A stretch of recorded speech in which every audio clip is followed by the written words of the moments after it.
Hello everyone, मैं हूँ राघव वर्मा और आज मैं आपको क्वेश्चन आंसर करवाऊंगी क्लास 8 बिहार बोर्ड संस्कृत के 8 चैप्टर नीति श्लोका को। और इसमें हमने क्या किया है कि आपको बहुत दिक्कत हो रहा था जब मैं पूरा टाइप करके इसका आंसर बना रही थी क्योंकि समझ में नहीं आ रहा था। तो मैंने यहाँ पे पिक्चर ही क्लिक करके बुक का और उसके बाद यहाँ पे स्लाइड लगाया है। तो देखो, हमारा फर्स्ट लिखित का क्वेश्चन जो आता है वो होता है एक पदेन उत्तर, यानी एक वर्ड में हमें आंसर देना है।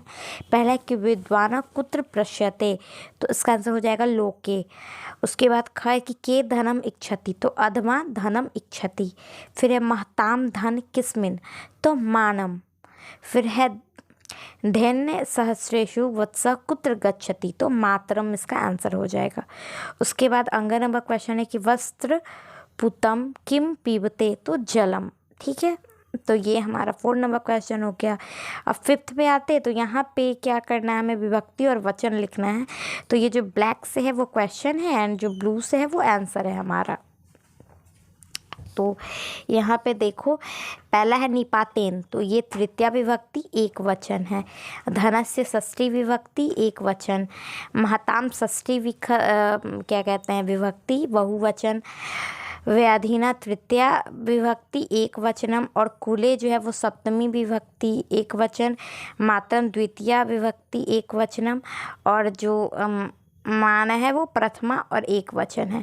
और यही 6 नंबर क्वेश्चन में हमें वाक्य बनाना है, जो कि हिंदी में भी पूछता है कई बार कि हमें वाक्य बनाना होता है। तो वैसे ही यहाँ पे विद्वान दिया गया है और उससे संस्कृत में एक सेंटेंस बनाना है।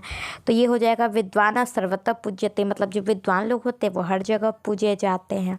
फिर है अख्याति, तो ये होगा कुलम आचार अख्याति। फिर है वैष्णव, तो वैष्णव के न प्राप्तम। फिर है पूज्यते, तो विद्या सर्वत्र पूज्यते। फिर है घट, तो घट जल बिंदु निपातेन प्रियते। फिर है वत्स, तो वत्स का क्या हो जाएगा कि वत्स मात्रम अनुगच्छति। 7 नंबर है लभते, तो इसका होगा विद्याया सर्व लभ्यते। और उसके बाद हमारा नीति श्लोक का जो 7 नंबर क्वेश्चन है वो आ जाता है। यहाँ पे ट्रू एंड फॉल्स ही है, लेकिन संस्कृत में तो जहाँ पे ट्रू है ना वहाँ पे हमें आम लिखना है और जहाँ पे फॉल्स है वहाँ न लिखना है। ठीक है, तो पहला हमारा आंसर हो जाएगा यहाँ पे कहाँ गया पेन, कि विद्या सर्वत्र पूज्यते, तो ये हो जाएगा आम, यानी सही बात है, वो हर जगह पूजी जाती है। फिर है दृष्ट पूतम पादम न न्यसेत, तो ये न यानी गलत हो जाएगा। फिर है सर्वे व्याधिना पीड़िता भवंती, तो ये हो जाएगा आम। फिर है अधमा मानम इच्छति, तो ये हो जाएगा न। उसके बाद है अधमा केवल धनम इच्छति, तो ये हो जाएगा न। और शरीरम अनित्य भवती, तो ये हो जाएगा आम। तो ये हो गया। अब 8 नंबर पे आते, यहाँ पे हमें क्या लिखने हैं कि यहाँ पे देखो अधोलिखितानि पदानि निर्देशानुसार परिवर्तन है, मतलब इसको हमें चेंज करना है। जैसे विद्या का द्वितीय द्विवचन क्या हो जाएगा, द्वितीय का द्वितीय द्विवचन विधेय हो जाएगा। वैसे विद्वान का तृतीय द्विवचन हो जाएगा विदधभ्यम। फिर है जलम का तो जलेषु। फिर है भोजनम का तो भोजनाय। फिर है माता का तो मातृभ्य हो जाएगा। तो ये आपको याद करना पड़ेगा। ये ग्रामर का क्वेश्चन है, तो अभी तो मैं 5 मिनट की वीडियो में समझा नहीं सकती हूँ, बट अगर आपको समझना है तो आप हमें कमेंट कर देना। फिर 9 नंबर क्वेश्चन है विलोम शब्द में यहाँ पे लिखना है। तो यहाँ पे क्वेश्चन है दोष, तो दोष का विलोम क्या हो जाएगा, गुण। कहते हैं ना इसमें दोष है, उसी का अपोजिट कहते हैं कि इस बच्चे में बहुत सारे गुण हैं। फिर हो जाएगा सौख्यम, तो असौख्यम। उत्थान मतलब होता है किसी का भला करना, तो पतनम यानी किसी को हरा देना, पतन कर देना। विद्या तो पता ही है, और विद्या का अपोजिट होगा अविद्या। वैसे ही मानम का हो जाएगा अपमानम।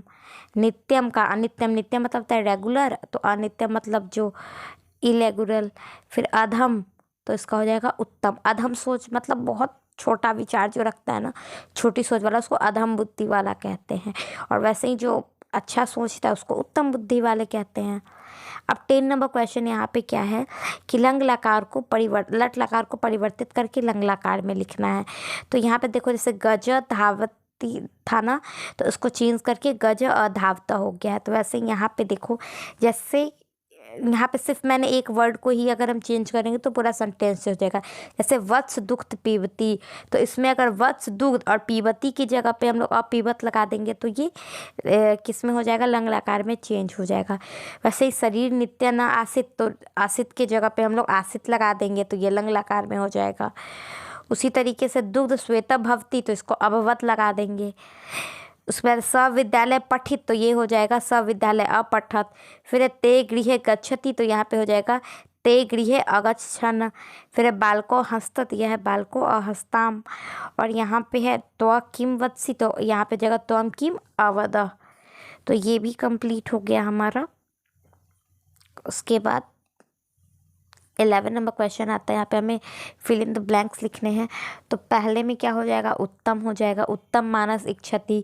उसके बाद अधम हो जाएगा, अधम धनम इच्छति। जो उत्तम, जो अच्छे पुरुष होते हैं वो मान चाहते हैं, इज्जत चाहते हैं। जो खराब पुरुष होते हैं वो धन चाहते हैं। पुरुष मतलब व्यक्ति। उसके बाद है जल बिंदु निरूपते, तो यहाँ घट पुण्यते। फिर त्वम धर्म संग्रह, तो कर्तव्य, धर्म को बचाना हम लोग का क्या है, कर्तव्य बनता है। फिर कृतम कर्म कात्रम, तो ये हो जाएगा अनुगच्छति। उसी तरीके से 6 नंबर में मध्यम धनम मानन इच्छति।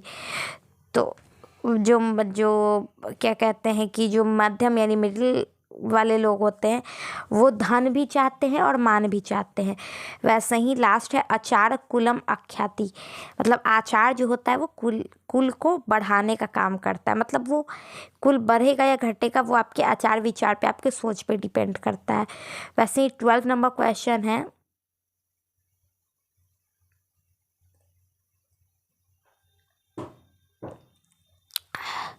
क्या है, वचन परिवर्तन कुरुता।